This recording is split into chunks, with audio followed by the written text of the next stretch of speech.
Prince Harry and Meghan Markle seemed to forget that they were in the middle of a pandemic during a visit to a Harlem middle school on Friday where they were seen hugging children, many of whom who were unlikely to be vaccinated.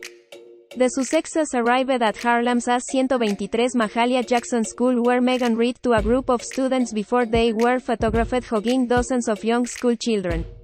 The school teaches children from grade 3 through to grade 8, putting students between the ages of 8 and 13.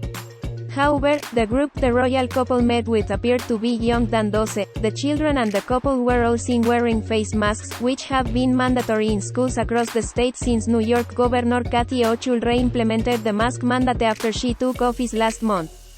The official order requires students, faculty and staff for all grade levels wear face masks in both public and private schools.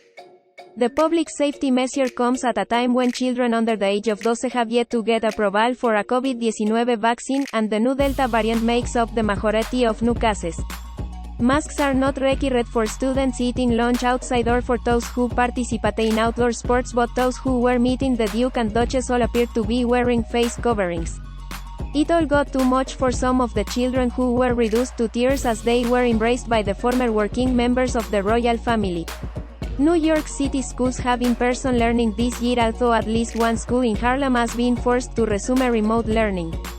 P.S. 79 in East Harlem went all remote following the discovery of 19 COVID cases at the school. Mayor Bill de Blasio has been adamant on all school learning to be in person this year, but there are concerns. We do not hesitate to intervene to stop the spread. We follow stringent guidance from health experts to prevent any further transmission by quarantining close contacts, close classrooms, and if necessary, entire buildings, a Department of Education spokesperson explained earlier this week. We're focusing on right now we need testing every week, not every other week, especially in the elementary schools, where children can't be vaccinated, because that's an early warning system to keep those children safe, UFT President Michael Mulgrew said to ABC7. Across the city's traditional public schools, 635 classrooms were fully closed and 527 were partially closed as of Friday, according to the tracker. There were 197 total cases of COVID-19 over the last week in New York City schools, consisting of 150 students and 47 staff. The Sussexes came to the school alongside New York City Schools Chancellor Mesa Porter late Friday morning, after leaving their luxury hotel in Manhattan in their fleet of gas-guzzling SUVs for day 2 of their 3-day New York City tour.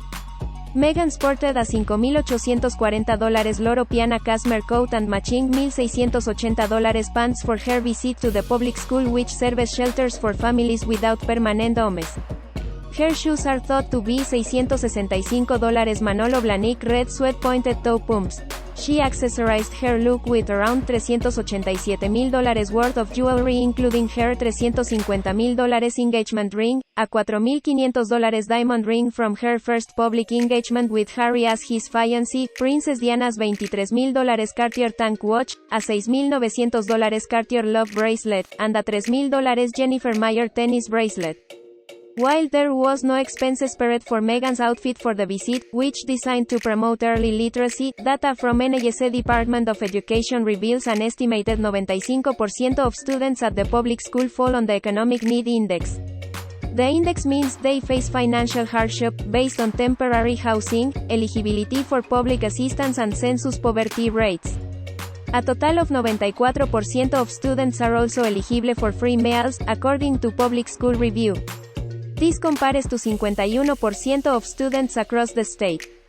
The couple appeared to have worked up an appetite during the visit as they then headed on to local soul food joint Melba's for a bite to eat. The restaurant, founded by Harlem native Melba Wilson, ties in well with the Sussex Whistle Stop Tour promoting vaccine equity as it became a COVID-19 vaccine pop-up to try to boost take-up in the neighborhood. The couple had been spotted exiting the Carlyle Hotel on Manhattan's Upper East Side with their beefed-up security to embark on what is expected to be another day of mystery meetings and engagements around the Big Apple.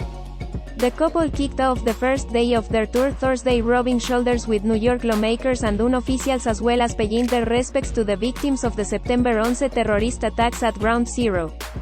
They also visited the office of the World Health Organization, where they held a meeting with Chelsea Clinton, health officials and other experts to discuss vaccine equity, ahead of their appearance at Saturday's Global Citizen concert. On Thursday night Harry, 37, was spotted in Bemelman's bar in the Carlisle Hotel chatting animatedly with the people at his table, with no sign of Meghan, 40, in sight. They are staying at the lavish hotel, where top-tier rooms cost up to $8,800 a night, during what is their first major public appearance since they shocked the world by stepping back as senior working members of the royal family last January. Both Meghan and Harry opted for more casual looks for the visit to the school in Harlem Friday, compared to their business-like attire the day before. The prince, meanwhile, swapped his formal suits for beige chinos and a long-sleeved navy polo shirt for the school visit, was touted as a way to promote early literacy. The couple sported matching black face masks as they greeted children in the playground of the public school, who showed the couple a brightly colored mural they had made. Meghan then took to the stage at an outdoor reading event to read her children's book The Bench to a group of second-grade students. Harry sat cross-legged on a cushion on the ground with around 2 dozen 7-year-olds as they listened to the Duchess read aloud from the book. "Wrote this when we just had our little boy, and I haven't read it to any other kids but you," she told the children. After reading the book, she then took questions from some of the students and asked them what special place they share with the important people in their lives. "It doesn't have to be a bench. It can be anywhere where you feel comfortable," she told them. The Bench, released in June, explores the special bond between father and son as seen through a mother's eyes. Meghan has previously said the book was inspired by a poem she wrote for Harry on his first Father's Day, 1 month after Archie was born. Illustrations throughout are inspired by the Sussex family, including their daughter Lilibet Diana, who was only born 4 days before its release and after the illustrations were drawn. Meghan donated copies of her book to the school and the students presented her with paper hearts of pink and white with drawings and messages as the Sussexes left the school. The couple also donated 2 garden boxes filled with vegetables and herbs to the school. Through their Archewell Foundation, in partnership with Procter & Gamble, they also stocked the school's pantry with personal health and hygiene supplies. They plan to donate a washer and dryer to the school as well so more children can have clean uniforms. Meanwhile, the students also gifted Meghan with some of their drawings which they had penned onto pink paper hearts. The Duchess looked through the drawings after her reading session. An anti-vax and anti-mask heckler stood outside the school shouting through a bullhorn during the visit from the couple. The school, supported in part by the youth and family non-profit Graham Windham, serves children in kindergarten through 8th grade.